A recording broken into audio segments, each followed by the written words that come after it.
Martin, thank you, Chris. It takes us to our final speaker this morning, which I'm sure when he's first arrived you would have been looking forward to, but now you're probably dreading because it's our Chief Executive, Chris Milner. Chris joined Corby Borough Council as Chief Executive in September 2003 and left December 2010. Oh, he doesn't know that. He joined us from Rotherham Borough Council. Chris played a major role in the transformation of Rotherham, and I'm sure you would agree Chris has continued using his creative talent in playing a strong role in the regeneration of Corby. Chris's other talents include most sports, especially football and cricket, and supporting Corby Town Football Club, hence the black and white on the building, and Sheffield United, and as you already know, to your cost, singing. Ladies and gentlemen, well, mind you, it's a good job he's a better chief exec than he is a singer. And there may be some that would argue that point. Ladies and gentlemen, I would like to ask you to welcome Chris Milner, Chief Executive of Corby Borough Council.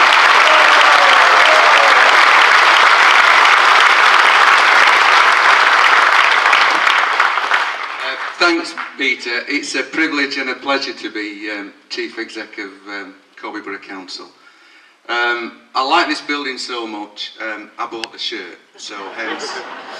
And because I'm a good Yorkshireman, the shirt doubles up as my supporters club shirt at Corby Town Football Club. So if anybody's doing something in Corby, if you could do it in black and white, that would fit really well. A bit like Martin and Chris, I'm proposing to do a little bit of a double act. And it's slightly off script. I do tend to go off script. I'm not very good at concentrating. It's been the hallmark of anything I've ever done that doesn't concentrate. Could do well if only he could apply himself. That sort of thing.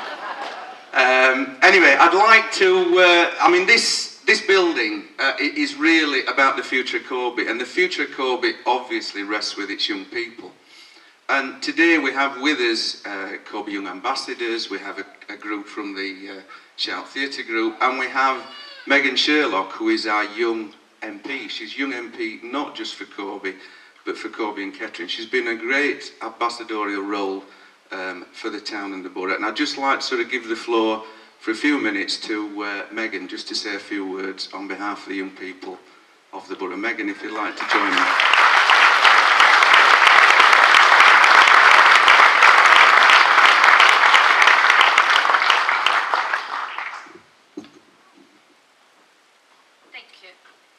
Good morning, yesterday's children.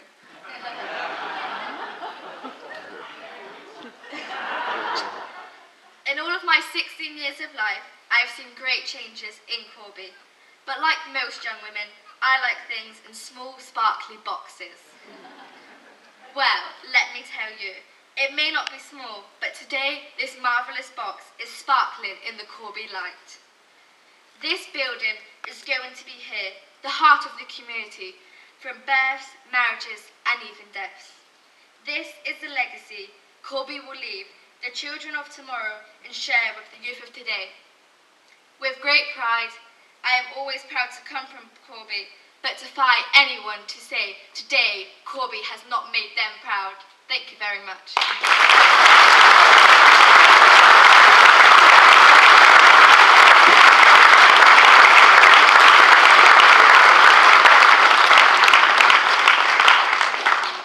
You'll all have been quite relieved because you thought I was going to do a double act and get somebody to request Sonny and Cher or Diana and Marvin or something. I never did quite make it as a singer, and most people would say I never did quite make it as a chief exec, and who knows, Peter might be right. As is usual, I'd quite like a bit of audience participation in terms of the thanks I would like to give. Now I would like to try and give a thank you to everybody in this room and everybody in Corby really, because as we said, this is a building for and by the people of Corby. So I'm going to do it quite repetitive, but it's a who would have believed? And who would have believed back in 2001 when we were setting out to create Catalyst Corby, that 9 years later Corby would be the fastest growing town in the country. What a success. I'd like to ask We have a number of directors of NNDC and staff of NNDC in the audience, including David Reynolds, the chairman, Sir Patrick Walker, the vice chairman. We have Councillor Jim Hakewell, leader of Kettering Borough Council. You're very welcome, Jim. We have David McIntosh, cabinet member for Northants County Council. I'd like everybody to give them a round of applause. Please stand up and take a round of applause to the NNDC board members.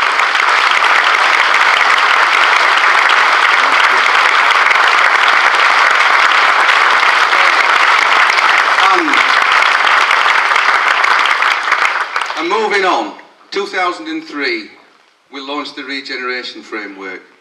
Incredibly ambitious. We were going to grow the town to 100,000 people. We were going to attract something like 4 billion of inward investment. Who would have believed in 2003 that by 2010 we would have spent, not just attracted, we would have spent £150 million of public money, and a further £500 million, that's £500 million of private sector investment, and that as we speak we would have more than £2 billion of investment committed and underway in Corby. Who would have believed that? Can I ask everybody in the audience who is a public funder, is a developer, is an investor or a business person in Corby to stand up and take a round of applause for their fantastic contribution to Corby's revival? Don't be shy, you're all out there. Robert Wilkinson standing up from Grapevine. Can I say a big thank you to all the investors? And who would have believed, I think it was 2005 Land Securities bought the town centre, Daniel.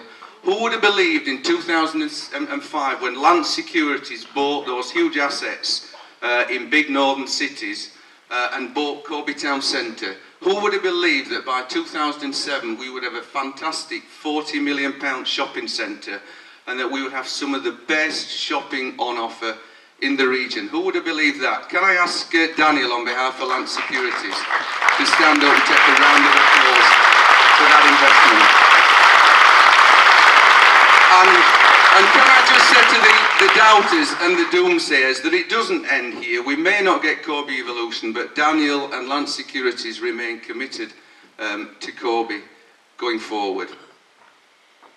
And who would have believed when the council started its first major investment in 2006, when we took back the lease on the old 0 Degrees nightclub and built the one-stop shop? Who would have believed the fantastic buildings that we would have provided with and for the people of Corby? Who would have believed that we would have 2 fantastic new educational academies at Brook Weston, the Business Academy and Kingswood School?